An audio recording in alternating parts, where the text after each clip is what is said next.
سیدنا طفیل بن عمر دوسی رضی اللہ تعالی عنہ، آپ کا نام طفیل اور لقب ذی نور تھا۔ آپ طفیل بن عمر بن طریف اور قبیلہ دوس سے تھے، اس لیے دوسی کہلاتے تھے۔ یہ قبیلہ یمن کے ایک گوشہ میں آباد تھا، خاصا طاقتور تھا۔ ایک قلعہ میں قعب بن حارث کے پاس تھا۔ حضرت طفیل رضی اللہ تعالی عنہ اس قبیلے کے رئیس اور تجارت پیشہ تھے، اسی تعلق سے مکہ معظمہ آتے رہتے تھے۔ یمن میں قبیلہ دوس آباد تھا۔ اس قبیلے کے سردار طفیل بن عمر دوسی رضی اللہ تعالی عنہ تھے۔ آپ کا شمار علم و دانش اور زبردست شعراء میں ہوتا تھا۔ جس زمانہ میں حضور اکرم نور مجسم صلی اللہ علیہ وآلہ وسلم مکہ میں دعوت اسلام فرما رہے تھے، اس زمانہ میں طفیل کا مکہ آنا ہوا۔ قریش کے وہ اشخاص جو لوگوں کو حضور اکرم صلی اللہ علیہ وآلہ وسلم کے پاس جانے سے روکتے تھے، وہ آپ کے پاس بھی آئے اور کہنے لگے کہ آپ حضور اکرم صلی اللہ علیہ وآلہ وسلم کے پاس مت جانا، یہ بیوی کو شوہر سے، شوہر کو بیوی سے، بھائی کو بھائی سے اور بہن کو بہن سے جدا کر دیتا ہے، تم اس سے بالکل مت ملنا۔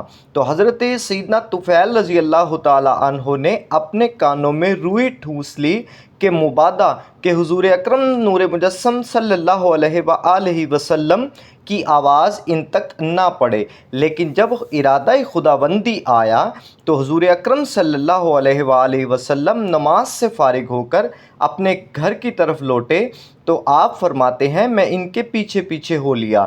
جب وہ گھر میں داخل ہوئے تو میں اندر چلا گیا اور فرمایا اے محمد صلی اللہ علیہ وآلہ وسلم، آپ کی قوم کے لوگ مجھے آپ کے دین سے ڈرا رہے تھے، حتیٰ کہ آپ کی آواز بھی میرے کان میں نہ پڑ جائے، میں نے اپنے کانوں میں روئی ٹھونس لی تھی۔ تو حضور اکرم صلی اللہ علیہ وآلہ وسلم کو آپ کا سچ بہت پسند آیا۔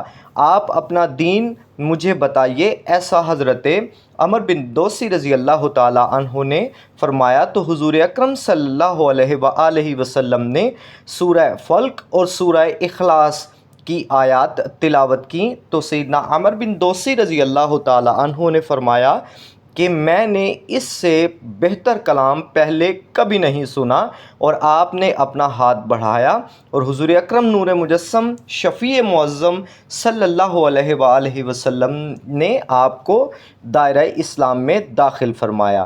اگرچہ دوس کے بعد میں اکثر خانوادے مشرف با اسلام ہو چکے تھے، تاہم مدتوں کے عقائد دفعتاً نہیں بدلے جا سکتے۔ چنانچہ ذوالکفین نامی بت کا صنم کدہ باقی تھا اور بہت سے لوگ اس کی پوجا کرتے تھے، لیکن طفیل رضی اللہ تعالی عنہ کا موحد دل دوس کے دامن پر شرک کا ایک دھبہ بھی گوارا نہیں کر سکتا تھا، اس لیے حضور اکرم صلی اللہ علیہ وآلہ وسلم سے درخواست کی کہ مجھ کو ذوالکفین کو گرانے کی اجازت مرحمت فرمائیے۔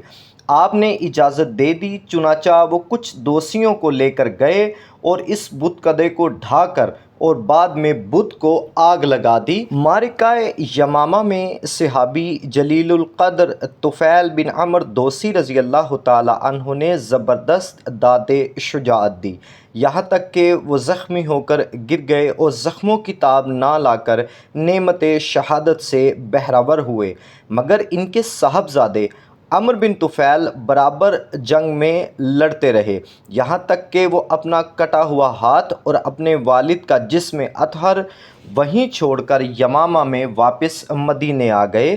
بعد میں جنگ یرموک کا موقع آیا تو اس موقع پر آپ کے بیٹے نے خوب داد شجاعت حاصل کی اور شہادت پر سرفراز ہوئے۔